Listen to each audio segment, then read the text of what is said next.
तो कल हमारा जो चर्चा हुआ था वो छठा श्लोक तक हुआ था, उसके आगे का चर्चा करेंगे। मैं स्क्रीन शेयर करता हूँ।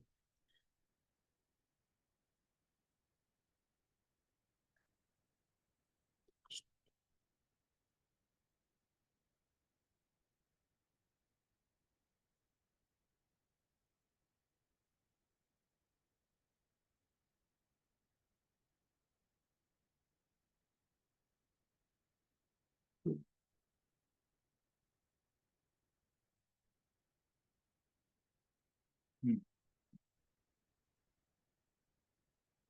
ठीक है। तो हमने चर्चा किया था, न तद भास्यते सूर्यो न शशांक न पावक यद गत्वा न निवर्तन्ते तद धाम परमम मम, कि ये जो भगवान का धाम है, जो तत्पदम जो है, जो कि जिसको ढूंढना चाहिए श्रवण के द्वारा, भक्तों के संग में श्रवण के द्वारा ढूंढना चाहिए, वहाँ किस प्रकार का धाम है इसके बारे में यहाँ पे बताया गया है। न तद भास्यते सूर्य, वहाँ सूर्य का प्रभास नहीं रहता, मतलब उसके द्वारा वो ये नहीं होता। उसमें एक मिनट, मैं और एक चीज दिखाना चाहता था। हाँ, इसमें बताते हैं औष्ण्य शैत्यादि दुख रहितम तत्स्व प्रकाशम इति भाव। यहाँ पे सूर्य चंद्र और अग्नि इसको प्रभा प्रदान करते हैं, मतलब ये मतलब है कि वहां पे जो औष्ण्य यानी उष्णता, शीतलता का जो दुख है वो नहीं है। और स्वप्रकाशम, सभी जो सूर्य चंद्र इत्यादि तो है, और बाकी भी जो है वो क्या करते हैं, अपना अपना स्वप्रकाश से वो प्रकाशित होता है। और समय के बारे में हम चर्चा कर रहे थे, तो किसी का तो प्रश्न था कि क्या आध्यात्मिक जगत में हम जैसे कल, आज, कल इत्यादि का वहां पे भाव प्रकाशित होता है कि नहीं होता है। तो ये प्रश्न मैंने कन्हैया कृष्णपुर से किया था, तो वो बता रहे थे जैसे गोपाल चंपू इत्यादि पुस्तक में लिखा गया है, जहाँ पे आध्यात्मिक जगत की लीलाओं के बारे में वर्णन किया गया है, तो वहां पे कभी कभी बताते हैं भगवान श्री कृष्ण की सखा कि कल का खेल हमारा थोड़ा बच गया था, वो आज हम खेल पूरा करेंगे। तो निश्चित रूप से कल का मतलब एक दिन पहले का जो भाव है वो वहां पे है। या फिर मधुकंठ और स्निग्ध कंठ जो भगवान के लिए कीर्तन करके उनको सुबह सुबह जगाते हैं, वो भी इस प्रकार के चीज वर्णन करते हैं। या फिर कल कोई इस प्रकार का हम खेल खेलेंगे तो आज हमें कुछ तैयारी करना पड़ेगी। लेकिन इतना वर्णन नहीं रहता है कि साल दर साल याद रहे कि पिछला साल क्या हुआ था, 5 साल पहले क्या हुआ था, इसका डिटेल्स का वर्णन नहीं है। खाली इतना ही वर्णन प्रभु जी ने बताया कि ये वर्णन है आध्यात्मिक जगत में, कि कल हमारा थोड़ा खेल बाकी रह गया था, तो आज हम उसको पूरा करेंगे, इस प्रकार का भाव वहां पे रहता है। लेकिन काल का सबसे इंपॉर्टेंट चीज जो है कि काल जो विघटन करता है, जो हर चीज को नष्ट करता है, वो प्रभाव आध्यात्मिक जगत में नहीं रहता है। क्योंकि एक तो है शरीर आध्यात्मिक है, वो पूरा धाम भी आध्यात्मिक है, और वहां पे काल का कोई प्रभाव नहीं होता है। लेकिन जैसे आपको पता रहेगा भगवान के अष्टकालीय लीला रहते हैं, तो काल भगवान के प्रसन्नता के लिए प्रवाहमान होता है। भगवान की इच्छा के हिसाब से, भगवान की प्रसन्नता के लिए वो उसका समय बदलता रहता है, दिन रात, सूर्योदय, चंद्रोदय इत्यादि होता है। ठीक है।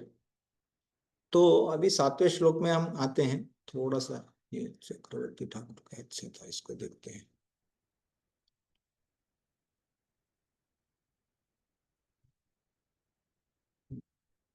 ठीक है।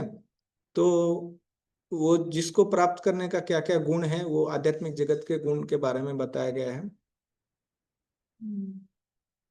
यहाँ पे वो श्लोक है क्या इसमें? नहीं, ठीक है। हाँ, तो फिर कोई पूछेगा कि कौन है वो जीव जो संसार को पार करके भक्ति के द्वारा वो स्थान को प्राप्त करता है, वो जीव के बारे में क्या वर्णन है, तो यहाँ पे बताया गया है। मम एवं स जीवलोके जीवभूत सनातन मन षष्ठानि इंद्रियाणि प्रकृति स्थानि कर्षति। कोई पढ़िए इसका ट्रांसलेशन। इस बद्ध जगत में सारे जीव मेरे शाश्वत अंश हैं। बद्ध जीवन के कारण वे छह इंद्रियों से घोर संघर्ष कर रहे हैं, जिनमें मन भी सम्मिलित है। हम्म, तात्पर्य। इस श्लोक में जीव का स्वरूप स्पष्ट है। जीव परमेश्वर का सनातन रूप से सूक्ष्म अंश है। ऐसा नहीं है कि बुद्ध जीवन में वह एक व्यष्टित्व धारण करता है और मुक्त अवस्था में वह परमेश्वर से एकाकार हो जाता है। वह सनातन का अंश रूप है। यहाँ स्पष्टतः सनातन कहा गया है। वेद वचन के अनुसार परमेश्वर अपने आप को असंख्य रूपों में प्रकट करके विस्तार करते हैं, जिनमें से व्यक्तिगत विस्तार विष्णु तत्व कहलाते हैं और गुण विस्तार जीव कहलाते हैं। दूसरे शब्दों में विष्णु तत्व निजी विस्तार स्वांश है और जीव विभिन्न अंश पृथकीकृत अंश है। अपने स्वांश द्वारा वे भगवान राम, नरसिंहदेव, विष्णु मूर्ति तथा वैकुंठ लोक के प्रधान देवों के रूप में प्रकट होते हैं। विभिन्न अंश अर्थात जीव सनातन सेवक होते हैं। भगवान के स्वांश सदैव विद्यमान रहते हैं। इसी प्रकार जीवों के विभिन्न अंशों के अपने स्वरूप होते हैं। परमेश्वर के विभिन्न अंश होने के कारण जीवों में भी उनके आंशिक गुण पाए जाते हैं, जिनमें से स्वतंत्रता एक है। प्रत्येक जीव का आत्मा में प्रत्येक जीव का आत्मा रूप में अपना व्यष्टित्व और सूक्ष्म स्वातंत्र्य होता है। इसी स्वातंत्र्य के दुरुपयोग से जीव बद्ध बनता है और उसके सही उपयोग से वह मुक्त बनता है। दोनों ही अवस्था में वह भगवान के समान ही सनातन होता है। मुक्त अवस्था में वह इस भौतिक अवस्था से मुक्त रहता है और भगवान की दिव्य सेवा में निरत रहता है। पद जीवन में प्रकृति के गुणों द्वारा अभिभूत होकर वह भगवान की दिव्य प्रेमा भक्ति को भूल जाता है। फलस्वरूप उसे अपनी स्थिति बनाए रखने के लिए संसार में अत्यधिक संघर्ष करना पड़ता है। न केवल मनुष्य तथा कुत्ते बिल्ली जैसे जीव एक मिनट। अपितु हाँ। अपितु इस भौतिक जगत के बड़े बड़े नियंता यथा ब्रह्मा, शिव तथा विष्णु तक परमेश्वर के अंश है। ये सभी सनातन अभिव्यक्तियां है, क्षणिक नहीं। करसती संघर्ष करना शब्द अत्यंत सार्थक है। बद्ध जीव मानो लोह श्रृंखला से बंधा हो, वह मिथ्या अहंकार से बंधा रहता है और मन मुख्य कारण है जो उसे इस भवसागर की ओर धकेलता है। जब मन सतोगुण में रहता है तो उसके कार्यकलाप अच्छे होते हैं। जब रजोगुण में रहता है तो उसके कार्यकलाप कष्टकारक होते हैं और जब वह तमोगुण में होता है तो वह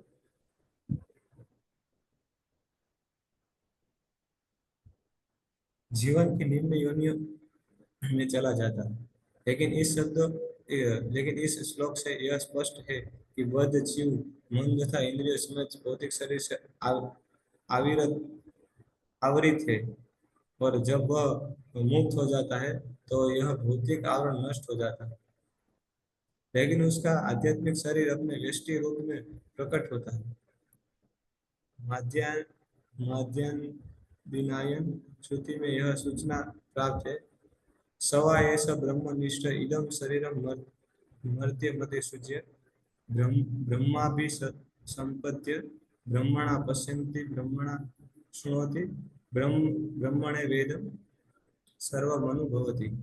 यहाँ यह बताया गया है कि जब जीव अपने इस भौतिक शरीर को त्यागता है और आध्यात्मिक जगत में प्रवेश करता है तो उसे पुनः आध्यात्मिक शरीर प्राप्त होता है, जिससे वह भगवान का साक्षात्कार कर सकता है। यह उनसे आमने सामने बोल सकता है और सुन सकता है तथा जिस रूप में भगवान है उन्हें समझ सकता है। स्मृति स्मृति से भी यह ज्ञात होता है, वसंति यत्र पुरुषः सर्वे वैकुंठ मूर्तयः। वैकुंठ में सारे जीव भगवान जैसे शरीर रहते हैं। जहाँ तक शारीरिक बनावट का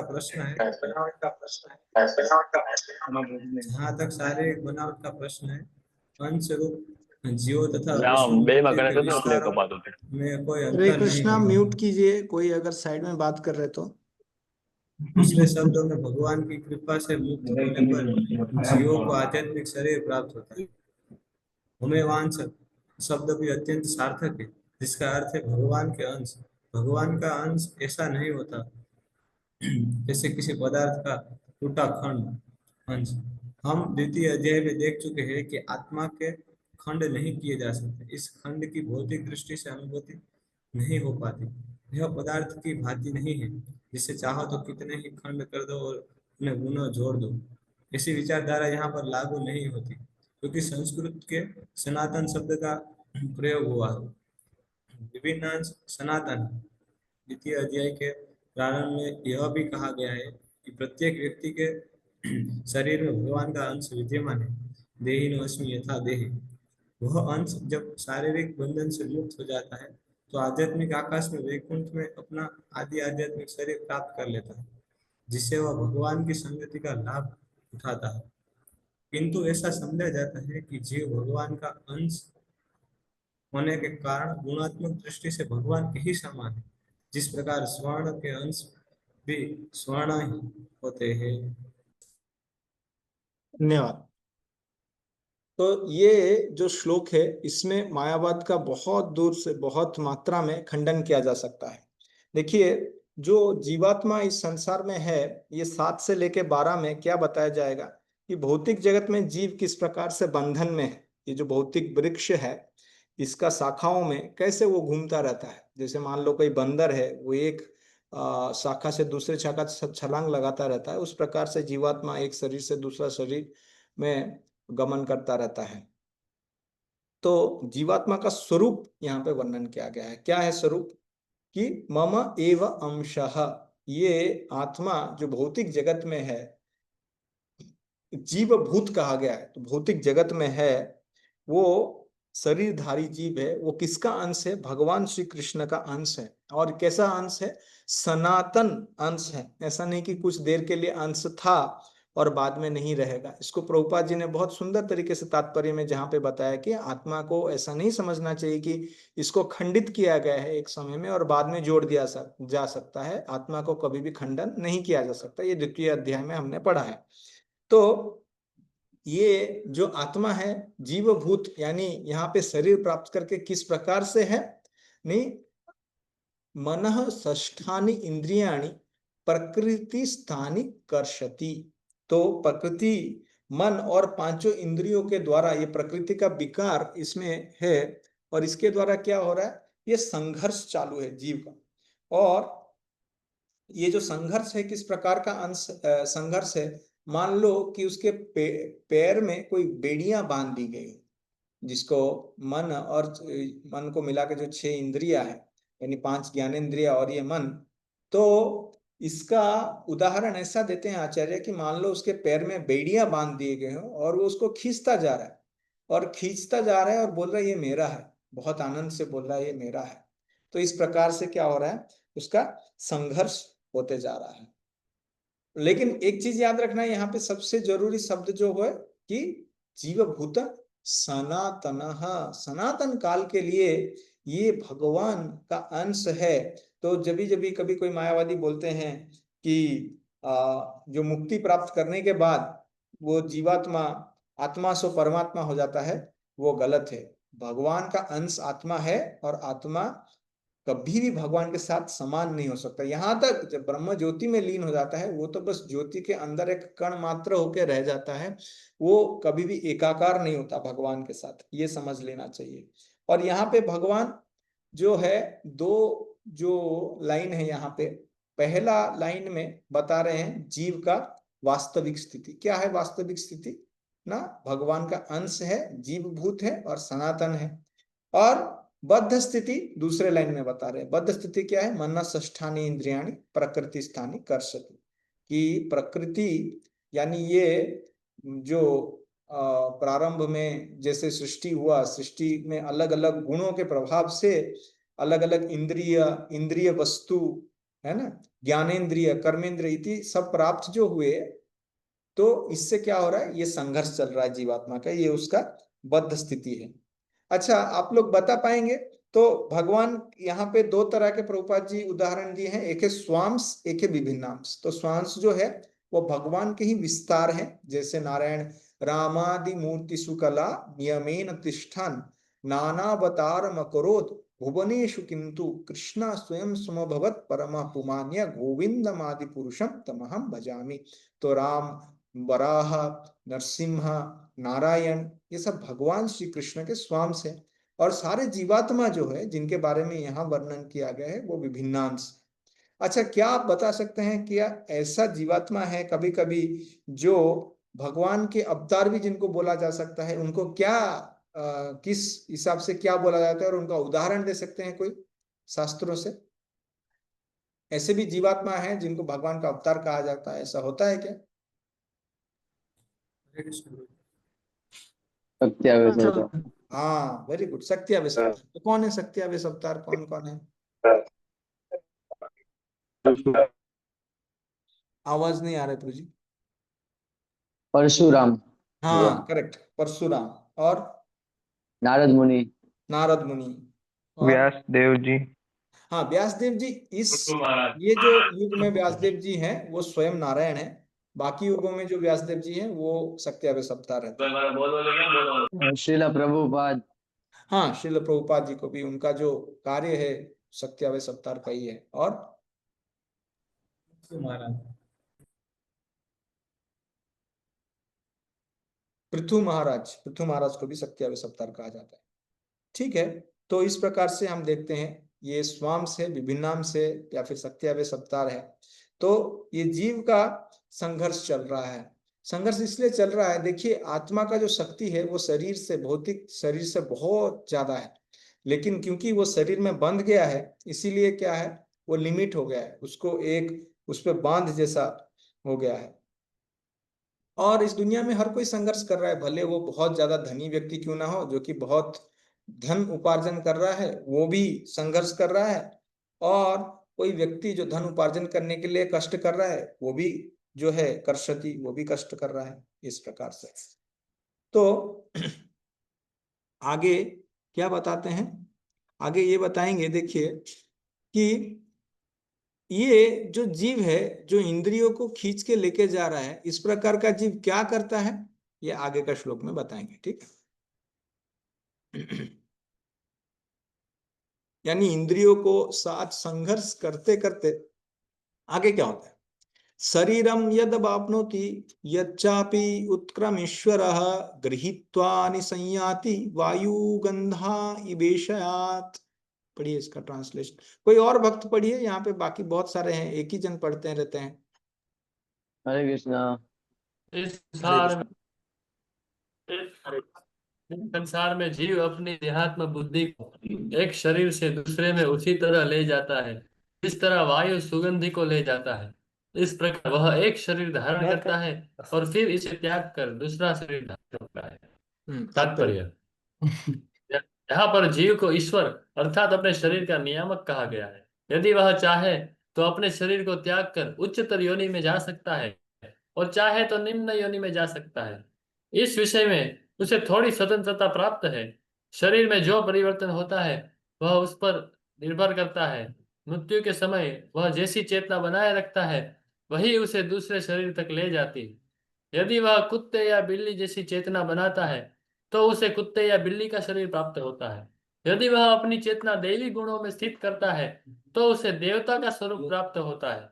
और यदि वह कृष्ण भावनामृत में होता है तो वह आध्यात्मिक जगत में कृष्ण लोक को जाता है जहाँ उसका सानिध्य कृष्ण से होता है।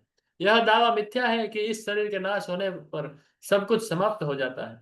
आत्मा एक शरीर से दूसरे शरीर में देहांतरण करता है और वर्तमान शरीर तथा वर्तमान कार्यकलाप ही अगले शरीर का आधार बनते हैं। कर्म के अनुसार भिन्न शरीर प्राप्त होता है और समय आने पर यह शरीर त्यागना होता है। यह यहाँ यह कहा गया है कि सूक्ष्म शरीर जो अगले शरीर का बीज वहन करता है अगले जीवन में दूसरा शरीर निर्माण करता है। एक शरीर से दूसरे शरीर में देहांतरण की प्रक्रिया तथा शरीर में रहते हुए संघर्ष करने को कर्षति अर्थात जीवन संघर्ष कहते हैं। धन्यवाद। तो देखिए यहाँ पे जो शरीरम अवाप्नोति यच्चापि उत्क्रमीश्वरः, तो यहाँ पे ईश्वर शब्द कई कबार ऐसा होता है, हर बार नहीं, ये जीवात्मा के लिए बताया गया है। क्योंकि एक तरीके से देखा जाए तो जीवात्मा जो है वो शरीर का स्वामी है। जैसे मान लीजिए कोई किसान है, अपने खेत का वो स्वामी है। बहुत कम जगहों पर किंचित ऐसा होता है कि जीवात्मा को ईश्वर बोला जाता है, शास्त्रों में ऐसा बताया जाता है। और इस शरीर में तो वो संघर्ष कर रहा है, फिर आगे क्या होता है ना, आगे जिस प्रकार का इस शरीर में वो अपना संस्कार ग्रहण करता है या संस्कार विकसित करता है, उस प्रकार से अगला शरीर को वो जाता है। और इसको समझाने के लिए भगवान एक उदाहरण दे रहे हैं। यहाँ पे वायु, कभी कभी हम देखते हैं जब वायु कोई सुंदर बगीचे से आता है तो बहुत सुंदर सुगंध उसमें से आता है, और कभी कभी वायु अगर कोई दुर्गंधित नाली के ऊपर से बहन करके आता है तो वहां का दुर्गंध आता है।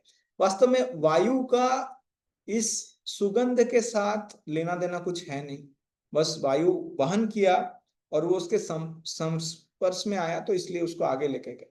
उस प्रकार से यहाँ पे वायु यानी आत्मा, आत्मा को वायु के साथ तुलना किया गया है, और ये सुगंध या दुर्गंध ये सूक्ष्म शरीर के साथ तुलना किया गया है, क्योंकि अच्छे संस्कार को सुगंध और बुरे संस्कार को दुर्गंध के साथ तुलना की गई, और उसी को वो वहन करके आगे जैसे लेके जाता है उस प्रकार से ये आगे जाता है।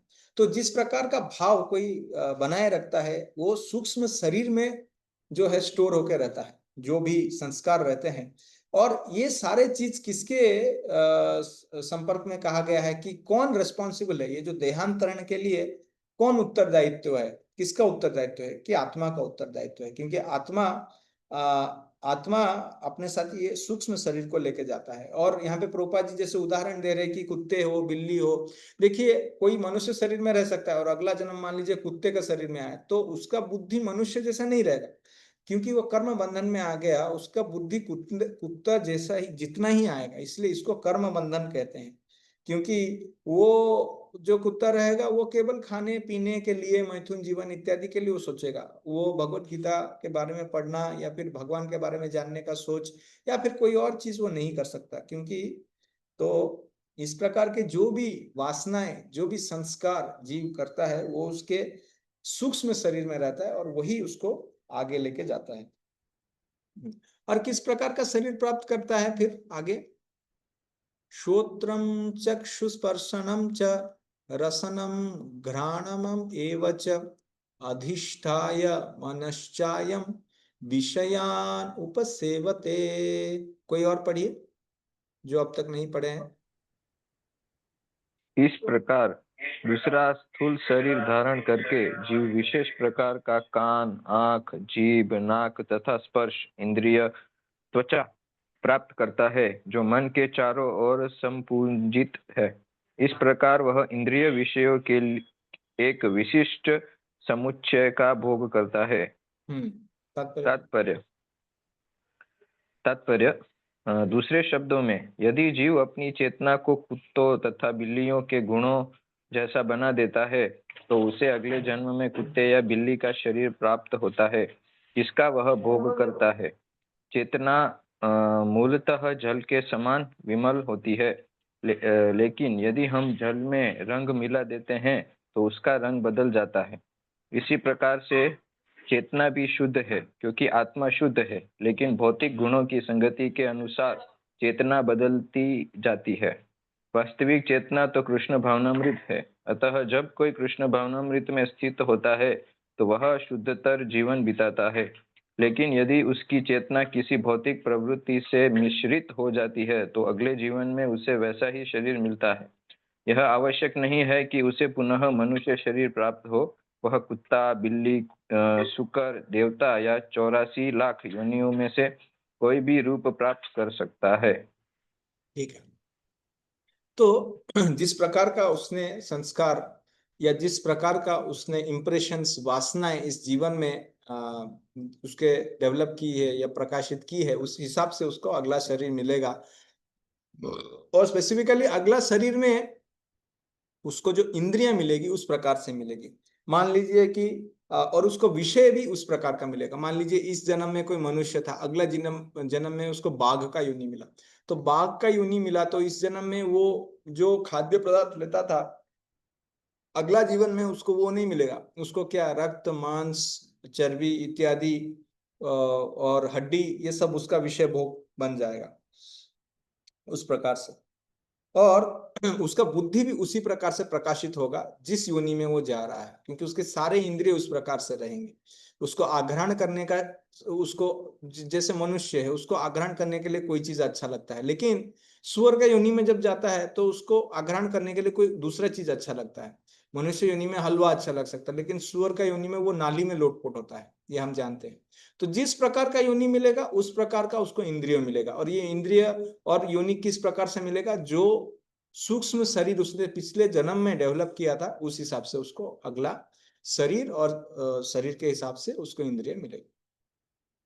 अच्छा, तो ये सब चीज कौन देख सकता है कौन नहीं देख सकता, इसके बारे में भगवान यहाँ बताएंगे।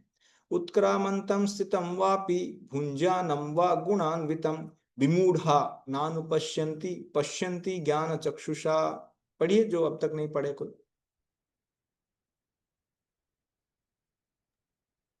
मूर्ख न तो समझ पाते हैं कि जीव किस प्रकार अपना शरीर त्याग सकता है, नहीं वे वह यह समझ पाते हैं कि प्रकृति के गुणों के अधीन वह किस तरह के शरीर का भोग करता है।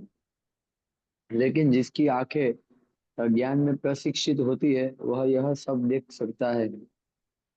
तात्पर्य, ज्ञान चक्षुषः शब्द अत्यंत महत्वपूर्ण है। बिना ज्ञान के कोई यह यह न तो यह समझ सकता है कि जीव इस शरीर को किस प्रकार त्यागता है, नहीं यह कि वह अगले जीवन में कैसा शरीर धारण करने जा रहा है, अथवा यह कि वह विशेष प्रकार के शरीर में क्यों रह रहा है। इसके लिए पर्याप्त ज्ञान की आवश्यकता होती है। गुरु से भगवद गीता तथा अन्य ऐसे ही ग्रंथों को सुनकर समझा जा सकता है। जो इन बातों को समझने के लिए प्रशिक्षित है वह भाग्यशाली है। प्रत्येक जीव किन्हीं परिस्थितियों में शरीर त्यागता है, जीवित रहता है और प्रकृति के अधीन होकर भोग करता है। फलस्वरूप वह इंद्रिय भोग के भ्रम में नाना प्रकार के सुख दुख सहता रहता है।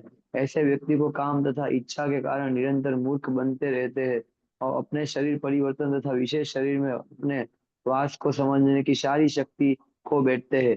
वे इसे नहीं समझ सकते, किंतु जिन्हें आध्यात्मिक ज्ञान हो चुका है वे देखते हैं कि आत्मा शरीर से भिन्न है और यह अपना शरीर बदलकर विभिन्न प्रकार के से भोगता रहता है।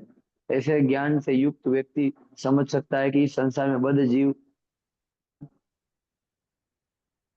कष्ट भोग रहे हैं।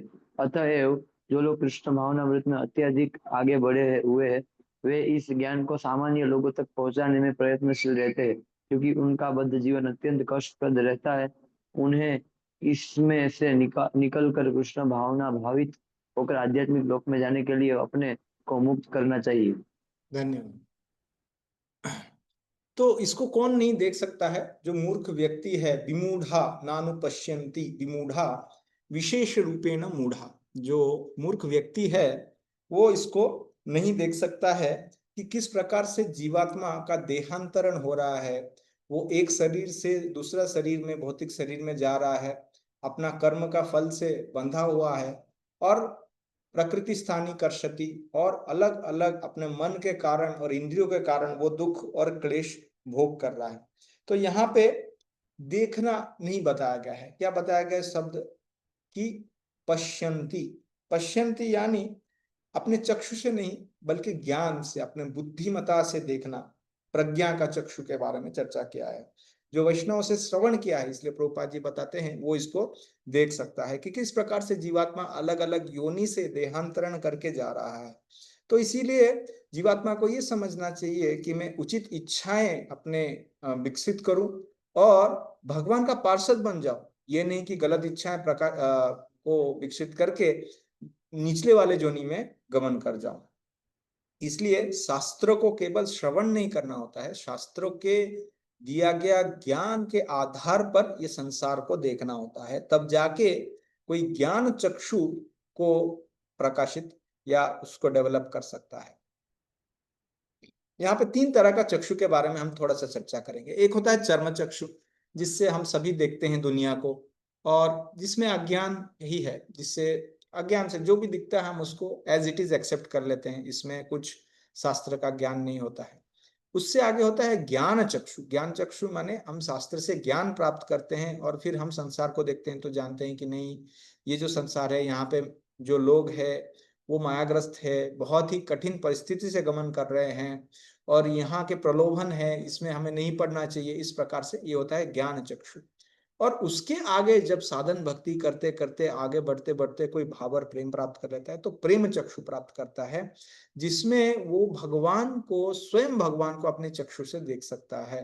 लेकिन प्रेम चक्षु नहीं तो भी इस जीवन में हमें एटलीस्ट क्या करना चाहिए, हमें ज्ञान चक्षु से ये संसार को देखना चाहिए। इसीलिए गुरुदेव को प्रार्थना करते हुए हम क्या बोलते हैं, ओम अज्ञान तिमिरंधस्य ज्ञानांजना शलाख्या। तो हम अंधकार में थे, हमारे चक्षु में कोई एक बीमारी थी, लेकिन गुरुदेव ने उसमें अंजन लगाया और ये अंजन के द्वारा ये अविद्या हट गया और ज्ञान चक्षु जो है वो विकसित हुआ इस प्रकार से। और जो ये भगवत गीता और भागवतम को निरंतर और नित्य रूप से इसका श्रवण करता है, कीर्तन करता है, तो जरूर उसके अंदर ये चक्षु जो है विकसित होते हैं। ऐसे बताया जाता है, मल निर्मोचनम पुंसाम जल स्नानम दिने दिने सकृत गीता मृतम स्नानम संसार मल नाशनम। तो एक बार हर दिन हम जल से अपना शरीर से जो मल है उसको निकालने के लिए स्नान करते हैं, लेकिन एक बार भी जो गीता का अमृत है उससे स्नान कर लेता है, उसको संसार का मल जो है वो साफ हो जाता है। इसको ज्ञान रूपी स्नान कहा जाता है। और कैसे होता है ये, प्रामाणिक भक्त से या गुरु से गीता और भागवत का श्रवण करके इस प्रकार का चक्षु कोई प्राप्त कर सकता है। ओके, लेकिन कोई है जो ऐसा कोशिश करते हुए देख सकता है और कोई देख भी नहीं सकता है। यहाँ पे थोड़ा चर्चा किया गया, लेकिन इसके आगे का बारे में यहाँ पे और चर्चा किया गया इसके बारे में। यतंत योगिनस् चैनम पश्यन्ति आत्मनि अवस्थितम यतन्तोपि अकृतात्मानो नैनम पश्यति अचेतसः। कोई पढ़ी?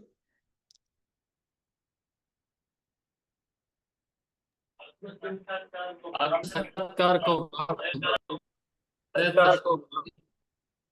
सब स्पष्ट रूप से देख सकते हैं, लेकिन जिनके मन विकसित नहीं है और जो आत्म साक्षात्कार को प्राप्त नहीं है, वे प्रयत्न करके भी यह नहीं देख पाते कि क्या हो रहा है। तात्पर्य, अनेक योगी आत्म साक्षात्कार के पथ पर होते हैं, लेकिन जो आत्म साक्षात्कार को प्राप्त नहीं है वह यह नहीं देख पाता कि जीव के शरीर में कैसे कैसे परिवर्तन हो रहे हैं। इस प्रसंग में योगी न शब्द महत्वपूर्ण है। आजकल ऐसे अनेक तथाकथित योगी हैं और योगियों के तथाकथित संगठन है, लेकिन आत्म साक्षात्कार के मामले में वे शून्य है। वे केवल कुछ आसनों में व्यस्त रहते हैं और यदि उनका शरीर सुगठित तथा स्वस्थ हो गया तो वे असंतुष्ट हो जाते हैं, जिन्हें उन्हें इसके अतिरिक्त कोई जानकारी नहीं रहती।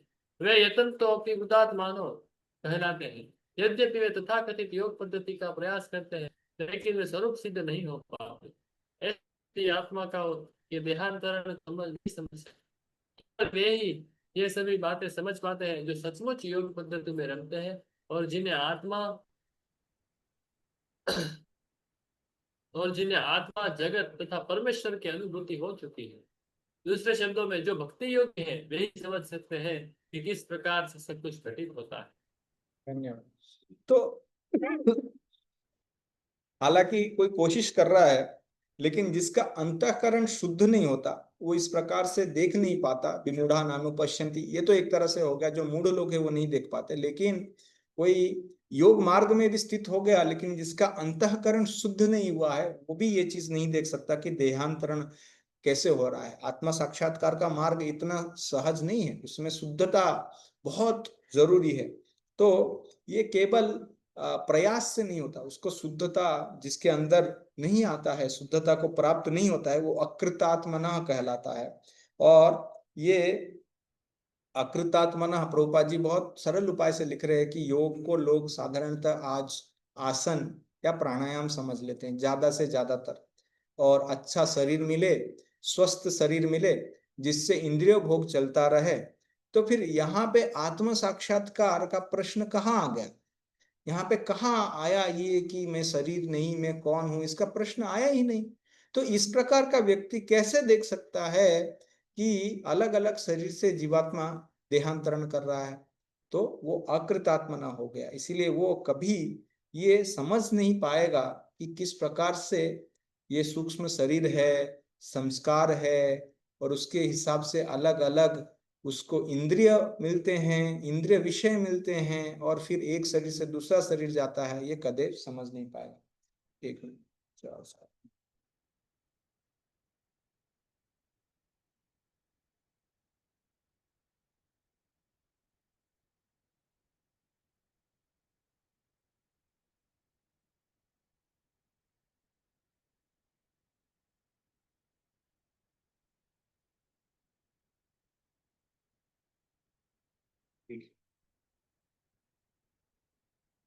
तो 7 से लेके 11 तक तो हमने यही देखा कि जीव किस प्रकार से बंधा हुआ है और कौन इसको समझ सकता है कि कैसे जीव बंधा हुआ है, और कौन इसको नहीं समझ सकता है।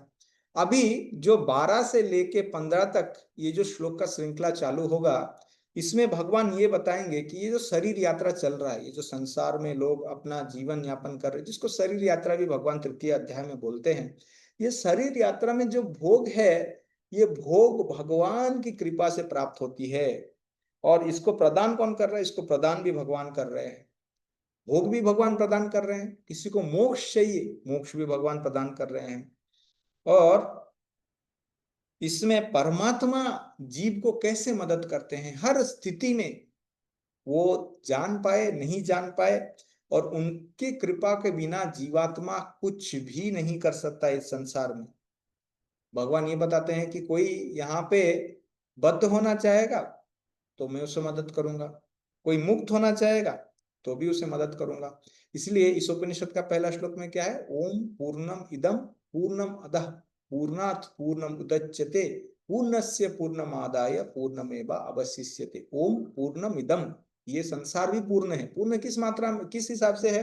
हाँ, वो जीवात्मा अगर चाहे तो इस संसार में रह सकता है, हाँ दुख भोगता रहेगा, उसका कोई प्रश्न नहीं उठता, लेकिन जीवन यापन करने के लिए उसको जो जो भी सामग्री चाहिए, जो जो भी मदद चाहिए, वो उसको मिलता रहेगा। वो बंद नहीं होगा, भगवान वो बंद नहीं करेंगे। तो पूर्णमिदम, भौतिक जगत भी पूर्ण है।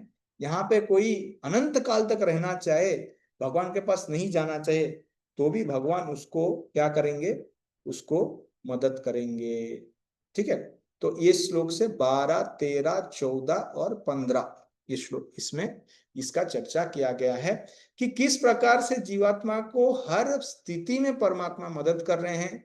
यहां तक कि जो भक्ति नहीं कर रहा है, भक्ति का तो छोड़ दीजिए, कोई भक्ति नहीं कर रहा, भोग करना चाह रहा है, उसको वो भोग भी नहीं कर सकता अगर परमात्मा उसको मदद नहीं करेंगे तो। ठीक है। यदातिथ्यगतं तेजो जगत् भासयते खिलम यच्चंद्रमसि यच्चाग्नौ तत्तेज विद्धि मामकम। पढ़िए।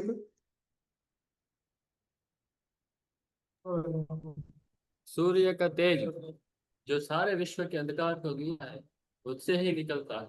चंद्रमा तथा अग्नि के तेज भी मुझसे उत्पन्न है। तात्पर्य, अज्ञानी मनुष्य यह नहीं समझ पाता कि यह सब कुछ कैसे घटित होता है, लेकिन भगवान ने यहाँ पर जो कुछ बतलाया है उसे समझकर ज्ञान प्राप्त किया जा सकता है।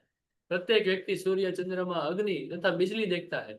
उसे यह समझने का प्रयास करना चाहिए कि चाहे सूर्य का तेज हो या चंद्रमा, अग्नि अथवा बिजली का तेज, ये सब भगवान से ही उद्भूत। कृष्ण भावनामृत का प्रारंभ इस भौतिक जगत में बद्ध जीव को उन्नति करने के लिए काफी अवसर प्रदान करता है। जीव मूलतः परमेश्वर के अंश है, और भगवान यहाँ पर इंगित कर रहे हैं कि जीव किस प्रकार भगवत धाम को प्राप्त कर सकते हैं। इस श्लोक से हम यह समझ सकते हैं कि सूर्य संपूर्ण सौर मंडल को प्रकाशित कर रहा है। ब्रह्मांड अनेक है और सौर मंडल भी अनेक है। सूर्य, चंद्रमा तथा लोक भी अनेक है, लेकिन प्रत्येक ब्रह्मांड में केवल एक सूर्य है। भगवत गीता में 10.21 में कहा गया है कि चंद्रमा भी एक नक्षत्र है, नक्षत्राणाम अहम शशि। सूर्य का प्रकाश परमेश्वर के आध्यात्मिक आकाश में आध्यात्मिक तेज के कारण है। सूर्योदय के साथ ही मनुष्य के कार्यकलाप प्रारंभ हो जाते हैं। वे भोजन पकाने के लिए अग्नि जलाते हैं और फैक्ट्रियां चलाने के लिए भी अग्नि जलाते हैं। अग्नि की सहायता से अनेक कार्य किए जाते हैं। सूर्योदय, अग्नि तथा चंद्रमा की चांदनी जीवों को अत्यंत सुहावने लगते हैं। उनकी सहायता के बिना कोई जीव नहीं रह सकता। अतएव यदि मनुष्य यह जान ले कि सूर्य, चंद्रमा तथा अग्नि का प्रकाश तथा तेज भगवान श्री कृष्ण से उद्भूत हो रहा है, तो उसमें कृष्ण भावनामृत का सूत्रपात हो जाता है। चंद्रमा के प्रकाश से सारी वनस्पतियां पोषित होती है। चंद्रमा का प्रकाश इतना आनंदप्रद है कि लोग सरलता से समझ सकते हैं कि वे भगवान कृष्ण की कृपा से ही जी रहे हैं। उनकी कृपा के बिना न तो सूर्य होगा, न चंद्रमा, न अग्नि, और सूर्य, चंद्रमा तथा अग्नि के बिना हमारा जीवित रहना असंभव है। बद्ध जीव में कृष्ण भावनामृत जगाने वाले यही कतिपय विचार। धन्यवाद। तो देखिए कितना जरूरी है ये समझना कि सूर्य, सूर्य का प्रकाश, चंद्र का प्रकाश, अग्नि का तेज, ये सब कहां से आता है? भगवान श्री कृष्ण से आता है। अगर सूर्य प्रकाश नहीं रहेगा तो हमें भोजन भी नहीं मिलेगा। कैसे? जैसे आप विज्ञान में पढ़े होंगे, फोटोसिंथेसिस, जो सारे पेड़ हैं वो फोटोसिंथेसिस का प्रक्रिया के द्वारा सनलाइट, वाटर और मिनरल्स को मिला के फ्रूट्स तैयार करते हैं। आपने विज्ञान में पढ़ा हो। तो अगर ये सूर्य प्रकाश नहीं रहेगा तो फल फूल या फिर जो वेजिटेबल्स, सब्जी हम ग्रहण करते हैं या अनाज कहाँ से प्राप्त होंगे? हो ही नहीं सकते। तो सूर्य के बिना डायरेक्टली किसी को भोजन भी नहीं मिल सकता। और चंद्रमा, चंद्रमा से रस आता है। आगे आगे का श्लोक में भगवान बताएंगे किस प्रकार से रस आता है। तो हमारा एक तरीके से सत्ता भगवान पे निर्भर है। लोग बोलेंगे, जैसे कम्युनिस्ट बोलते थे रशिया में कि वो लोग भी मूर्ख थे। उनको पूछते थे, आपने चर्च गए और भगवान से ब्रेड मांगा, क्या भगवान ने दिया? तो बोलते थे नहीं दिया। तो हमें मांगो ब्रेड तो हम देंगे। तो उन्होंने मांगा, ठीक है हमारे कम्युनिस्ट भ्राता, क्या हमें ब्रेड मिलेगा? तो वो लोग ब्रेड देते थे। तो बोलते थे, अरे आप ही भगवान हो। तो ये मूर्ख को यहाँ पे पूछना चाहिए था। श्रील प्रभुपाद जी के हिसाब से, श्रील प्रभुपाद जी लिखते हैं कई जगह पे कि हे कम्युनिस्ट भ्राता, आपको ब्रेड किसने दिया? कि आपने फैक्ट्री में ब्रेड बनाया? क्या फैक्ट्री में अनाज आप तैयार कर सकते हो? नहीं।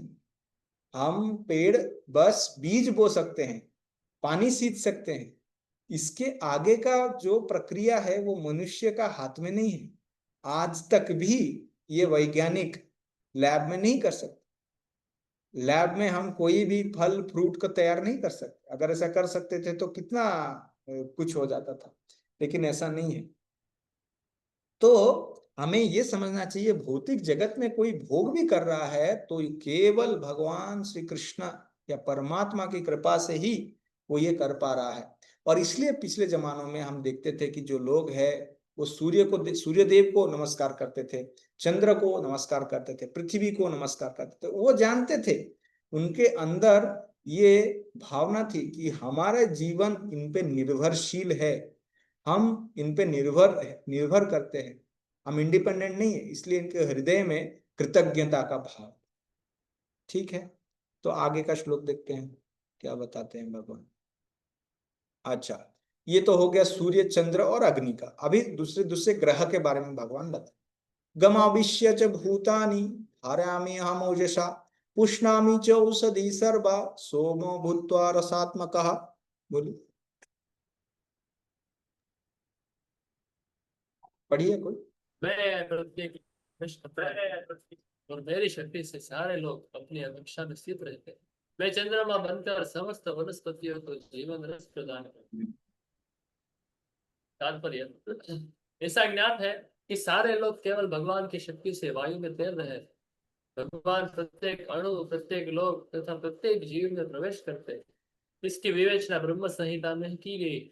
उसमें कहा गया है, परमेश्वर का एक अंश परमात्मा लोकों में, ब्रह्मांड में, जीव में तथा अणु तक में प्रवेश करता है। अतः उनके प्रवेश करने से प्रत्येक वस्तु ठीक से दिखती है। जब आत्मा होता है तो जीवित मनुष्य पानी में तैर सकता है, लेकिन जब जीवित स्फुलिंग इस देह से निकल जाता है और शरीर मृत हो जाता है तो शरीर डूब जाता है। निसंदेह सड़ने के बाद यह शरीर दिन के तथा अन्य वस्तुओं के समान तैरता है, लेकिन मरने के बाद शरीर पानी में डूब जाता है। इसी प्रकार ये सारे लोग शून्य में तैर रहे हैं, और यह सब उनमें भगवान की परम शक्ति के प्रवेश के कारण। उनकी शक्ति प्रत्येक लोग उसी तरह थामे रहती है जिस प्रकार धूल को मुट्ठी मुट्ठी में रहने पर धूल गिरने का भय नहीं रहता, लेकिन वही धूल वायु में जाता है वह नीचे गिर पड़ती है। इसी प्रकार ये सारे लोग जो वायु में तैर रहे हैं वास्तव में भगवान के विराट रूप की मुट्ठी में बंधे हैं। उनके बल तथा शक्ति से सारे जड़ तथा अचर वस्तुएं अपने अपने स्थानों पर टिकी है।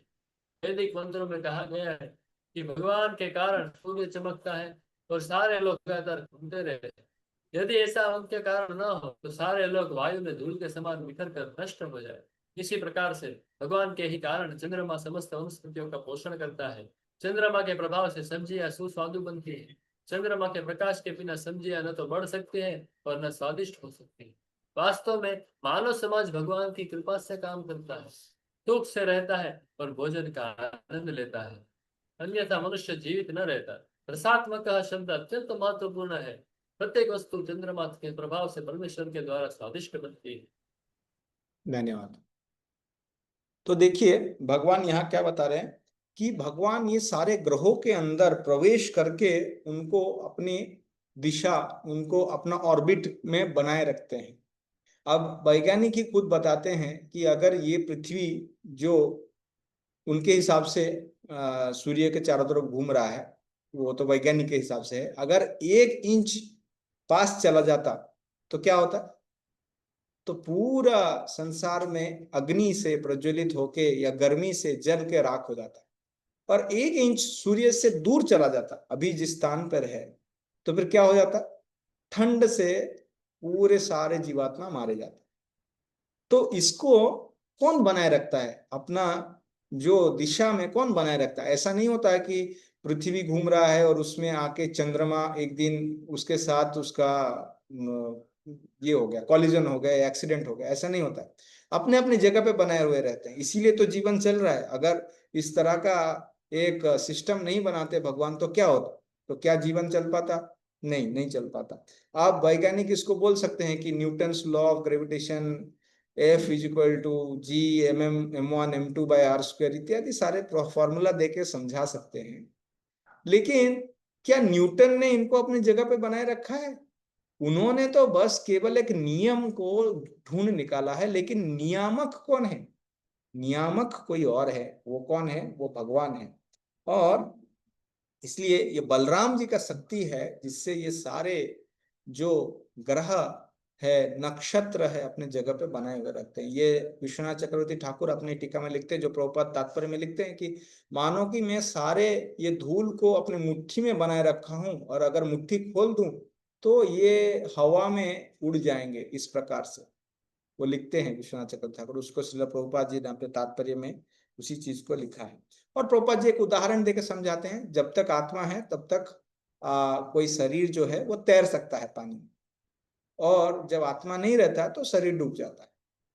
उस प्रकार से क्योंकि भगवान प्रवेश किए हुए मानो विवस्वान वहां पे है और वहां पे सूर्य नारायण है, इसलिए वो अपने स्थान पर है। उस प्रकार से सारे ग्रह ग्रहिका में भगवान प्रवेश किए हुए, इसीलिए वो अपने स्थान पर टिका हुआ है। इस प्रकार से अब तक तो भगवान ने ब्रह्मांड के बारे में बताया कि ब्रह्मांड में किस प्रकार से भगवान का अलग अलग स्थान पे मदद करते हैं जीवात्मा को। अभी थोड़ा निचले स्तर पर बताएंगे, शारीरिक स्तर पर भगवान कैसे मदद करते हैं जीवात्मा को, जिसके बिना जीवात्मा भोग नहीं कर सकता। एक तो भगवान ने पहले भोजन के बारे में बताया, सूर्य अगर नहीं रहता तो फिर भोजन प्राप्त नहीं हो सकता। फिर रहने के लिए ग्रह ग्रहिकाएं हैं जिसको अपने स्थान पर बनाए रखा है भगवान, इसलिए रहने का स्थान मिल गया। अच्छा, खाने का मिल गया, रहने का मिल गया, लेकिन खाना भी मिल जाए तो उसको पचा कौन रहा है शरीर में, ये भगवान आगे बता रहे हैं।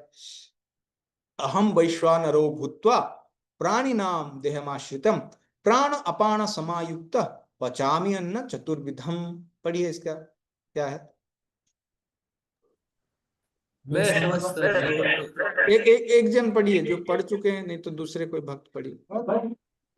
मैं समस्त जीवों के शरीरों में पाचन अग्नि वैश्वानर श्वास प्राणवायु में रहकर 4 प्रकार के अन्नों को पचाता हूं। तात्पर्य, आयुर्वेद शास्त्र के अनुसार आमाशय पेट में अग्नि होती है जो वहां पहुंचे भोजन को पचाती है। जब यह अग्नि प्रज्वलित नहीं रहती तो भूख नहीं जगती, और जब यह अग्नि ठीक रहती है तो भूख लगती है। कभी कभी जब अग्नि मंद हो जाती है तो उपचार की आवश्यकता होती है।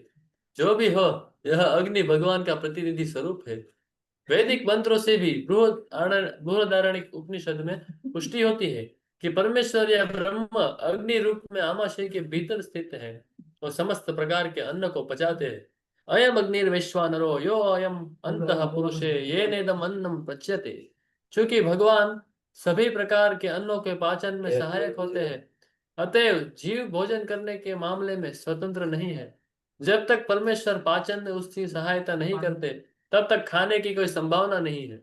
इस प्रकार भगवान ही अन्न को उत्पन्न करते और वे ही पचाते हैं, और उनकी ही कृपा से हम जीवन का आनंद उठाते हैं। वेदांत सूत्र में 1:2:27 की इसकी पुष्टि हुई है। शब्दादि भवन्तः प्रतिष्ठानाच। भगवान शब्द के भीतर, शरीर के भीतर, वायु के भीतर तथा यहाँ तक कि पाचन शक्ति के रूप में आमाशय में भी उपस्थित है। अन्न 4 प्रकार का होता है। कुछ निगले जाते हैं पेय, कुछ चबाए जाते हैं भोज्य, कुछ चाटे जाते हैं लेह्य, तथा कुछ चूसे जाते हैं चोष्य। भगवान सभी प्रकार के अन्नों की पाचक शक्ति है। धन्यवाद। तो केवल भगवान यहाँ पे शरीर के अंदर किस प्रकार से मदद करते हैं ये बताते हैं कि जो भी हम खा रहे हैं, अभी जीवात्मा जो भगवान को नहीं मानता, भक्ति नहीं करना चाहता, वो भोजन करके आनंद तो प्राप्त करना चाहता है। मान लो कोई भोजन कर भी रहा हो लेकिन उसका पाचन शक्ति बिगड़ जाए तो बेचारा इतना परेशान हो जाएगा, कुछ खा नहीं पाएगा, खाएगा तो भी उसका अपचन होएगा। तो आहार का सुख प्राप्त करने के लिए भगवान अग्नि बन के शरीर के अंदर प्रविष्ट हैं, और जब ये 4 तरह का अन्न कोई खाता है तो उसको भगवान उसको पाचन करवा देते हैं। इसलिए हम देखते हैं कभी कभी जो पुरातन ब्राह्मण लोग हैं वो पहला ग्रास को वैश्वानर को अर्पित करते हुए मुंह को बिना टच किए 1 ग्रास लेते हैं, और उसके बाद वो प्रसाद या फिर जो भी खाना खाते हैं उनके हिसाब से।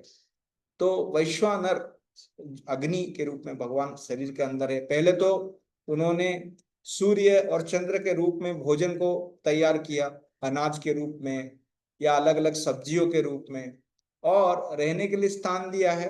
अलग अलग ग्रह नक्षत्र अपने स्थान पे हैं। देखिए ये जो चंद्रमा है ये सारे सब्जियों में या फलों में रस प्रदान करता है। अब रिसेंटली साइंटिस्ट ने ग्रीन हाउस फार्मिंग स्टार्ट किया। ग्रीन हाउस फार्मिंग आपको पता होगा, वो अलग अलग शेड बना के उसके नीचे वो लोग फार्मिंग करते हैं। ये सारे ग्रीन हाउस फार्मिंग से जितने सारे सब्जियां आती है उसमें टेस्ट अच्छा नहीं रहता, क्योंकि कई सारे ग्रीन हाउस फार्मिंग में क्या होता है कि वो सनलाइट को एक्सपोज करते हैं और रात को बंद कर देते हैं, तो फिर मून लाइट नहीं आता। तो बाद में उनको पता चला कि मून लाइट के बिना सब्जियों में उनका जो टेस्ट है, जो स्वाद है, वो प्राप्त नहीं होता है। वास्तव में भगवत गीता में भगवान यही चीज बता रहे हैं कि सोमो भूत्वा रसात्मक, रसात्मक सोम। सोम जो है, जो चंद्र है, वो नेक्टर से बना हुआ है, इसीलिए वही चीज वो रस प्रदान करते हैं अलग अलग जगह पे। और शरीर के अंदर वैश्वानर के रूप में और प्राण अपान के द्वारा भगवान पाचन क्रिया करते हैं। इसके आगे भगवान अभी बताएंगे।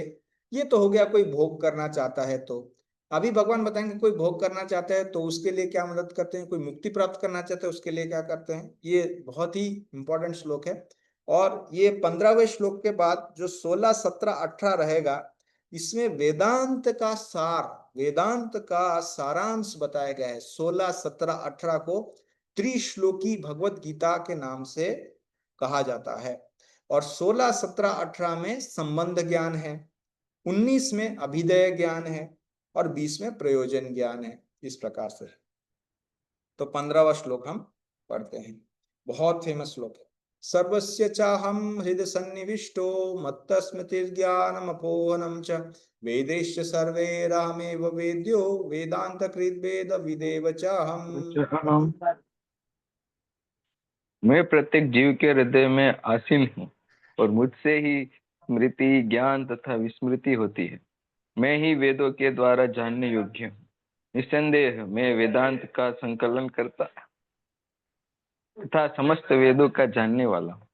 एक मिनट, तात्पर्य। एक मिनट। हाँ ठीक है, पढ़िए तात्पर्य। परमेश्वर परमात्मा रूप में प्रत्येक जीव के हृदय में स्थित हैं और उन्हीं के कारण सारे कर्म प्रेरित होते हैं। जीव अपने विगत जीवन की सारी बातें भूल जाता है, लेकिन उसे परमेश्वर के निर्देशानुसार कार्य करना होता है जो उसके सारे कर्मों का साक्षी है। अतः वह अपने विगत कर्मों के अनुसार कार्य करना प्रारंभ करता है। इसके लिए आवश्यक ज्ञान तथा स्मृति उसे प्रदान की जाती है, लेकिन वह विगत जीवन के विषय में भूलता रहता है। इस प्रकार भगवान न केवल सर्वव्यापी है, अपितु वे प्रत्येक हृदय में अंतर्यामी भी है। वे विभिन्न कर्म फल प्रदान करने वाले हैं। वे न केवल निराकार ब्रह्म तथा अंतर्यामी परमात्मा के रूप में पूजनीय है, अपितु वे वेदों के अवतार के रूप में भी पूजनीय है। वेद लोगों को सही दिशा बताते हैं, जिससे वे समुचित ढंग से अपना जीवन ढाल सके और भगवान के धाम को वापस जा सके। वेद भगवान कृष्ण विषयक ज्ञान प्रदान करते हैं और अपने अवतार व्यासदेव के रूप में कृष्ण ही वेदांत सूत्र के संकलन करता है। व्यासदेव द्वारा श्रीमद् भागवतम के रूप में किया गया वेदांत सूत्र का भाष्य वेदांत सूत्र की वास्तविक सूचना प्रदान करता है। भगवान इतने पूर्ण हैं कि बद्ध जीवों के उद्धार हेतु वे उसके अन्न के प्रदाता एवं पाचक हैं, उसके कार्यकलापों के साक्षी हैं तथा वेदों के रूप में ज्ञान के प्रदाता हैं। वे भगवान श्री कृष्ण के रूप में भगवद गीता के शिक्षक हैं। वे बद्ध जीव द्वारा पूज्य हैं। इस प्रकार ईश्वर सर्व कल्याणप्रद तथा सर्व दयामय है। अंतः प्रविष्टः शास्ता जनानाम। जीव जो ही अपने इस शरीर को छोड़ता है इसे भूल जाता है, लेकिन परमेश्वर द्वारा प्रेरित होने पर वह फिर से काम करने लगता है। यद्यपि जीव भूल जाता है, लेकिन भगवान उसे बुद्धि प्रदान करते हैं, जिससे वह अपने पूर्व जन्म के अपूर्ण कार्य को फिर से करने लगता है। अतएव जीव अपने हृदय में स्थित परमेश्वर के आदेशानुसार इस जगत में सुख या दुख का केवल भोग ही नहीं करता, अपितु उनसे वेद समझने का अवसर भी प्राप्त करता है। यदि कोई ठीक से वैदिक ज्ञान पाना चाहे तो कृष्ण उसे आवश्यक बुद्धि प्रदान करते हैं। वे किस लिए वैदिक ज्ञान प्रस्तुत करते हैं? इसलिए कि जीव को कृष्ण को समझने की आवश्यकता है। इसकी पुष्टि वैदिक साहित्य से होती है। योऽसौ सर्वो सर्वैर्वेदैर्गीयते। चारों वेदों वेदांत सूत्र तथा उपनिषदों एवं पुराणों समेत सारे वैदिक साहित्य में परमेश्वर की कीर्ति का गान है। उन्हें वैदिक अनुष्ठानों द्वारा, वैदिक दर्शन की व्याख्या द्वारा तथा भगवान की भक्तिमय पूजा द्वारा प्राप्त किया जाता है। अतएव वेदों का उद्देश्य कृष्ण को समझना है। वेद हमें निर्देश देते हैं जिससे कृष्ण को जाना जा सकता है और उनकी अनुभूति की जा सकती है। भगवान ही चरम लक्ष्य है। वेदांत सूत्र 1:1:4 में इसकी पुष्टि इन शब्दों में हुई है। तत्तु समन्वयात मनुष्य 3 अवस्थाओं में सिद्धि प्राप्त करता है। वैदिक साहित्य के ज्ञान से भगवान के साथ अपने संबंध को समझा जा सकता है। विभिन्न विधियों को संपन्न करके उन तक पहुंचा जा सकता है और अंत में उस परम लक्ष्य श्री भगवान की प्राप्ति की जा सकती है। इस श्लोक में वेदों के प्रयोजन, वेदों के ज्ञान तथा वेदों के लक्ष्य को स्पष्टतः परिभाषित किया गया है। धन्यवाद। तो सर्वस्य चाम हृदय सन्निविष्टो, सबके हृदय में भगवान परमात्मा के रूप में आविष्ट हैं और उनको स्मृति, ज्ञान, विस्मृति ये सारा प्रदान करते हैं। देखिए, इस संसार में जो अनुभव है, ये अनुभव जो सूक्ष्म शरीर में रहता है, ये अनुभव का स्मृति परमात्मा से आता है। जैसे मान लीजिए एक उदाहरण, सरल उदाहरण, कोई गुलाब जामुन खाता है तो गुलाब जामुन खाने से उसको आनंद होता है। अब ये जो सुख का अनुभव उसने किया है, ये उसका चित्त में स्टोर हो जाता है। अब अगली बार जब वो गुलाब जामुन को देखता है, तब अगर उसको उस सुख का स्मृति नहीं होगा तो या तो वो गुलाब जामुन को देख के आगे चला जाएगा, अनदेखा कर देगा, या फिर उसको पता ही नहीं चलेगा कि अरे इसको खाने से क्या होता है। तो इस प्रकार से ये भौतिक स्थिति से हम बात कर रहे हैं, तो ये सारे जो स्मृति है ये भगवान प्रदान करते हैं, परमात्मा प्रदान करते हैं। और इस स्मृति के कारण जीवात्मा भोग कर सकता है, क्योंकि उसको स्मृति है, कोई चीज को भोग करने से क्या आनंद प्राप्त होता है, इसलिए स्मृति भगवान प्रदान करते हैं।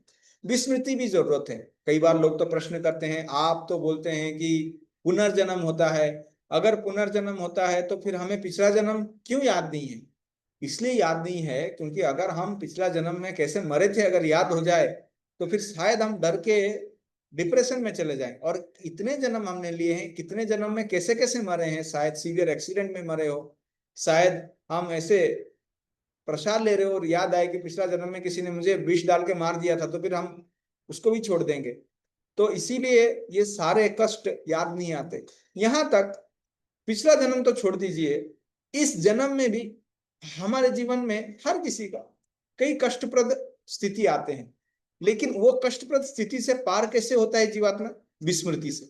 आप देखना, कभी कभी यह ऐसा हो सकता है कोई 5th क्लास में फेल हो गया हो कोई सब्जेक्ट में, अभी उस समय में उसे ऐसा लगता होगा कि अरे ये मेरा जीवन का सबसे मुश्किल समय है, लेकिन अभी शायद याद भी नहीं है वो क्या है। कभी ज्वर हुआ होगा, कभी पीड़ा हुई होगी। तो ये सारे जो कष्ट है वो विस्मृति होता है। विस्मृति के कारण अपोहनम, उससे भगवान जीवात्मा को बहुत मदद करते हैं। और आध्यात्मिक जीवन में भी भगवान स्मृति प्रदान करते हैं। और इसके लिए जो हमें क्या करना चाहिए कि साधक को चाहिए कि वो भगवान को प्रार्थना करे कि हम इतना ज्ञान प्राप्त कर रहे हैं, भगवत गीता का ज्ञान प्राप्त कर रहे हैं, भागवतम का ज्ञान प्राप्त कर रहे हैं, तो हे भगवान मुझे ये याद रहे जब मुझे सबसे ज्यादा जरूरी हो, कहीं मैं आप मुझे ये ज्ञान याद दिला दें। तो इसीलिए प्रामाणिकता बहुत जरूरी है और इस प्रकार का प्रार्थना बहुत जरूरी है कि भगवान हमें सही समय पे शास्त्रों का स्मृति दे। और आखिर के 2 लाइन जो है, वेदेश सर्वैरहमेव वेद्य वेदांत कृत, इसमें भगवान बताते हैं कि अगर कोई किसी को मुक्ति चाहिए तो मैंने वेद में इसके बारे में वेदांत वेद में बताया। अब वेद जो है, वेद बहुत विशाल है, तो वेद को समझ नहीं पाएगा जीव बोल के व्यासदेव के रूप में वेदांत कृत, ये वेदांत कृत कौन है? वेदांत कृत व्यासदेव है। व्यासदेव ने वेदांत के रूप में वेद को समराइज कर दिया, उसका सारांश दे दिया, ताकि उसको पढ़ने के बाद वो जीवात्मा मोक्ष को कोई चाहे तो प्राप्त कर सके। तो जैसे मैं जीवात्मा को भोग के लिए उसको सहयोग, उसको मदद कर रहा हूं, उस प्रकार से उसको मुक्ति के लिए भी मैं मदद कर रहा हूं, भगवान इस श्लोक में ये बता रहे हैं। ये तो बहुत इस पे चर्चा किया जा सकता है, आप सभी तो इस पे गीता क्लास भी दिए होंगे, तो इस पे हम ज्यादा चर्चा नहीं करेंगे। एक स्मृति और विस्मृति का एक चीज आप बहुत सरल इसी जीवन में हम देख सकते हैं। जब रात को हम सोने जाते हैं तो अगर पूरा चीज याद रहे दिन में क्या क्या किए तो निद्रा आएगा? नहीं आएगा। विस्मृति के कारण ही निद्रा आता है ना। तो विस्मृति कौन प्रदान करते हैं? वो इंटरनल स्विच जो है बंद करते परमात्मा है। और सुबह अलार्म क्लॉक बजते ही, तब तक तो हमें याद भी नहीं था कि मेरा नाम क्या था, मैं क्या सेवा करता हूँ, कुछ याद नहीं था। अलार्म क्लॉक बजते ही, उठते ही सारा चीज एकदम ऑन, फिर से वही मैं ये सेवा करता हूँ, मैं आश्रम में रहता हूँ, मैं पुजारी हूँ, या फिर जो भी है सारा चीज याद आ जाता। किसके कृपा से? परमात्मा की कृपा से। तो उस प्रकार से आगे जैसे हमने बताए थे, ये 3 श्लोक है, देखते कहां तक हम कर पाएंगे चर्चा। तो 16, 17 और 18 इसमें वेदांत का सारांश, त्रिश्लोकी गीता, जैसे चतुश्लोकी गीता आपने पढ़ा था 10वां अध्याय का 8, 9, 10, 11, ऐसे 15वां अध्याय का 16, 17, 18 ये त्रिश्लोकी गीता है, इसमें संबंध ज्ञान बताया गया है। द्वौ पुरुषौ लोके अक्षर एव च क्षर सर्वाणि भूतानि कूटस्थ अक्षर उच्यते। पढ़िए उसका ट्रांसलेशन। जीव 2 प्रकार के हैं, च्युत तथा अच्युत। भौतिक जगत में प्रत्येक जीव च्युत होता है और आध्यात्मिक जगत में प्रत्येक जीव अच्युत यानी अक्षर कहलाता है। तात्पर्य, जैसा कि पहले बताया जा चुका है, भगवान ने अपने व्यासदेव अवतार में ब्रह्म सूत्र का संकलन किया। भगवान ने यहाँ पर वेदांत सूत्र की विषय वस्तु का सार संक्षेप दिया है। उनका कहना है कि जीव जिनकी संख्या अनंत है 2 श्रेणियों में विभाजित किए जा सकते हैं, अच्युत यानी क्षर तथा अच्युत यानी अक्षर। जीव भगवान के सनातन पृथकीकृत अंश, विभिन्न अंश है। जब वो संसर्ग भौतिक जगत से होता है तो वे जीव भूत कहलाते हैं। यहाँ पर क्षरः सर्वाणि भूतानि पद प्रयुक्त हुआ है, जिसका अर्थ है कि जीव च्युत है, लेकिन जो जीव परमेश्वर से एकत्व स्थापित कर लेते हैं वे अच्युत कहलाते हैं। एकत्व का अर्थ यह नहीं है कि उनकी अपनी निजी सत्ता नहीं है, बल्कि यह कि दोनों में भिन्नता नहीं है। वे सब सृजन के प्रयोजन को मानते हैं। निसंदेह आध्यात्मिक जगत में सृजन जैसी कोई वस्तु नहीं है, लेकिन चूंकि जैसा कि वेदांत सूत्र में कहा गया है, भगवान समस्त उद्भवों के स्रोत है, अतएव यहाँ पर इस विचारधारा की व्याख्या की गई है। भगवान श्री कृष्ण के कथन अनुसार जीवों की दो श्रेणियां हैं, वेदों में इनके प्रमाण मिलते हैं, अतएव इसमें संदेह करने का प्रश्न ही नहीं उठता। इस संसार में संघर्षरत सारे जीव मन तथा 5 इंद्रियों से युक्त शरीर वाले हैं, जो परिवर्तनशील है। जब तक जीव बद्ध है, तब तक उसका शरीर पदार्थ के संसर्ग से बदलता रहता है। क्योंकि पदार्थ बदलता रहता है, इसलिए जीव बदलते प्रतीत होते हैं, लेकिन आध्यात्मिक जगत में शरीर पदार्थ से नहीं बना होता, अतएव उसमें परिवर्तन नहीं होता। भौतिक जगत में जीव 6 परिवर्तनों से गुजरता है: जन्म, वृद्धि, अस्तित्व, प्रजनन, क्षय तथा विनाश। यह भौतिक शरीर के परिवर्तन है, लेकिन आध्यात्मिक जगत में शरीर परिवर्तन नहीं होता। वहां न जरा है, न जन्म और न मृत्यु। वे सब एक अवस्था में रहते हैं। क्षरः सर्वाणि भूतानि, जो भी जीव आदि जीव ब्रह्मा से लेकर शूद्र चींटी तक भौतिक प्रकृति के संसर्ग में आता है, वह अपना शरीर बदलता है। अतएव यह सब क्षर या च्युत है, किंतु आध्यात्मिक जगत में वे मुक्त जीव सदा एक अवस्था में रहते हैं। धन्यवाद। तो देखिए, 2 प्रकार का पुरुष यहाँ पे बताए गए, एक क्षर या च्युत और एक अक्षर या अच्युत। और ये अक्षर जो है वो आध्यात्मिक जगत में है या मुक्त जीव हैं। इनका देहांतरण नहीं होता है, जैसे बताए वो पदार्थ से नहीं बनाए जाते, वो तो आध्यात्मिक है, इसलिए उनमें 6 प्रकार के जो बदलाव है वो नहीं होते हैं। और अच्युत जो है उसमें संघर्ष नहीं होता है। जो क्षर जो जीव है वो करता है मनसष्ठानी इंद्रियाणी प्रकृति स्थानी कर्षति। ये क्षर जो जीवात्मा भौतिक जगत में है वो संघर्ष करते रहते हैं, लेकिन जो आध्यात्मिक जगत में है वो संघर्ष नहीं करते हैं। और जब इस प्रकार का अच्युत जीव, मुक्त जीव जो आध्यात्मिक जगत में है, कभी कभी भौतिक जगत में आता है, भगवान की इच्छा के अनुसार आचार्य के रूप में आते हैं, भगवान के पार्षद के रूप में आते हैं, तभी भी उन्हें क्या कहा जाता है? उन्हें अक्षर या अच्युत कहा जाता है, उन्हें च्युत नहीं कहा जाता है। देखिए, संबंध ज्ञान में अभी पहले भगवान ने क्या बता दिया, किस प्रकार के आत्मा है। आत्मा 2 तरह के हैं, एक भौतिक जगत में है, एक आध्यात्मिक जगत में है।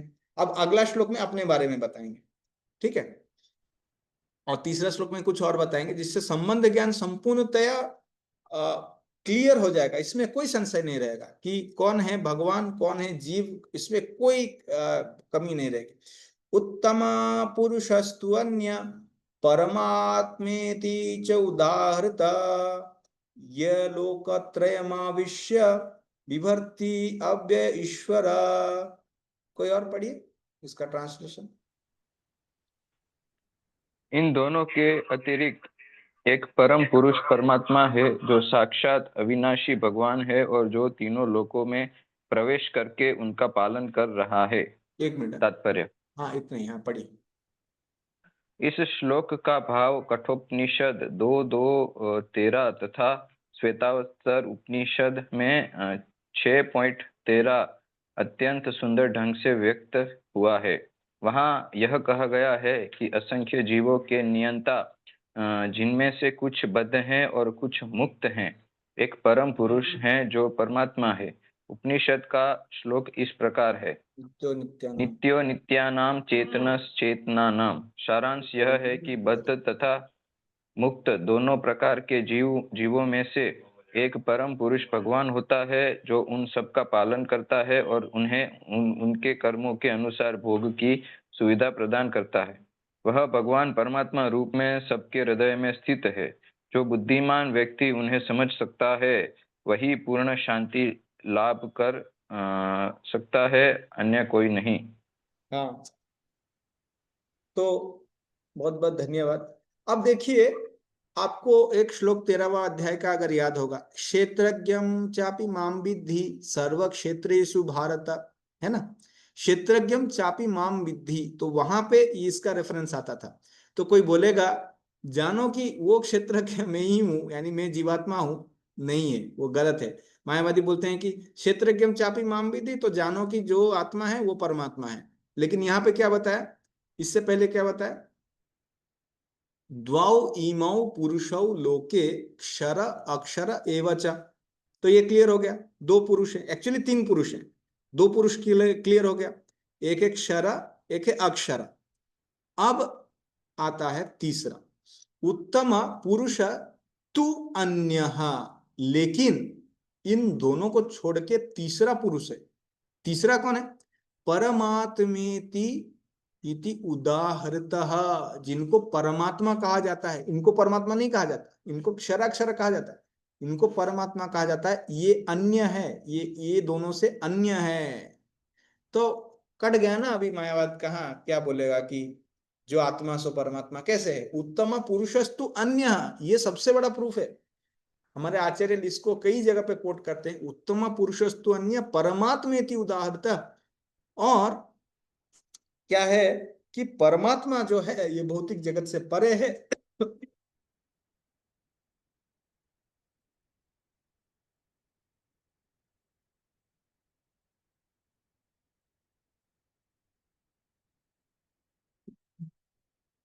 सारे जीवों के पालन करता है, सबके हृदय में परमात्मा के रूप में है, और इनका शक्ति जीव का, इवन मुक्त जीव का शक्ति से कहीं ज्यादा है।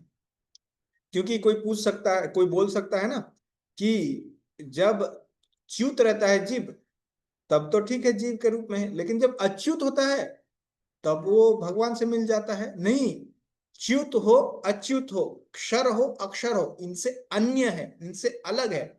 तो उत्तम पुरुषस्तु अन्य परमात्मेति उदाहरण, ये परमात्मा ये दोनों से अलग है, इसीलिए परमात्मा और जीव कभी भी समान नहीं हो सकते। ठीक है।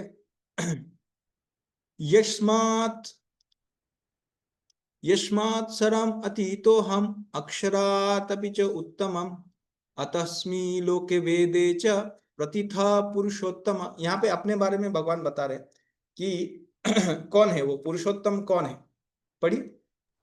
चूंकि मैं क्षर तथा अक्षर दोनों के परे हूँ, और चूंकि मैं सर्वश्रेष्ठ हूँ, अतः मैं इस जगत में तथा वेदों में परम पुरुष के रूप में विख्यात हूँ। एक मिनट, इसका कितना बड़ा तत्व है। हाँ ठीक है, ये हो जाएगा, पढ़िए, इसको कंप्लीट कर दो। भगवान भगवान कृष्ण पढ़िए पढ़िए। भगवान कृष्ण से बढ़कर कोई नहीं है, न तो बद्ध जीव न मुक्त जीव, अतः वे परम पुरुषोत्तम। अब यह स्पष्ट हो चुका है कि जीव तथा भगवान व्यष्टि है। अंतर इतना है कि जीव चाहे बद्ध अवस्था में रहे या मुक्त अवस्था में, वह शक्ति में भगवान की अकल्पनीय शक्तियों से बढ़कर नहीं हो सकता। यह सोचना गलत है कि भगवान तथा जीव समान स्तर पर है या सब प्रकार से एक समान है। इनके व्यक्तित्व में सदैव श्रेष्ठता तथा निम्नता बनी रहती है। उत्तम शब्द अत्यंत सार्थक है, भगवान से बढ़कर कोई नहीं। लोके शब्द पौरुष आगम श्रुति शास्त्र में के लिए आया है, जैसा कि निरुक्ति कोश में पुष्टि की गई है। लोक्यते वेदार्थोनेन, वेदों का प्रयोजन स्मृति शास्त्रों में विवेचित है। भगवान के अंतर्यामी परमात्मा स्वरूप का भी वेदों में वर्णन हुआ है। निम्नलिखित श्लोक वेदों में छांदोग्य उपनिषद 8.12.3 आया है। तावदेशे संप्रसादोस अस्माच्छरि राज समुत्थाय परम ज्योति रूपम संपद्यस्वेन रूपेणाभिनिश्यते स उत्तम पर पुरुष। शरीर से निकलकर परम आत्मा का प्रवेश निराकार ब्रह्म ज्योति में होता है, तब वे अपने इस आध्यात्मिक स्वरूप में बने रहते हैं। यह परम आत्मा ही परम पुरुष कहलाता है। इसका अर्थ यह हुआ कि परम पुरुष अपना आध्यात्मिक तेज तेज प्रकट करते तथा प्रसारित करते रहते हैं, और यही चरम प्रकाश है। उस परम पुरुष का एक स्वरूप है अंतर्यामी परमात्मा। भगवान सत्यवती तथा पराशर के पुत्र रूप में अवतार ग्रहण कर व्यासदेव के रूप में वैदिक ज्ञान की व्याख्या करते हैं। धन्यवाद। ये श्लोक के साथ आज हम अंत करेंगे। तो देखिए, इसमें भगवान क्लियरली बताते हैं, यस्मात् शर अतीतो अहम अक्षरात अपि च उत्तमः। तो वहां पे क्या बताया था? वहां पे पुरुषोत्तम बताया था ना, उत्तम पुरुषस्तु अन्य। तो यहाँ पे क्या बताया? यहाँ पे पुरुषोत्तम बताया। तो सेम चीज है।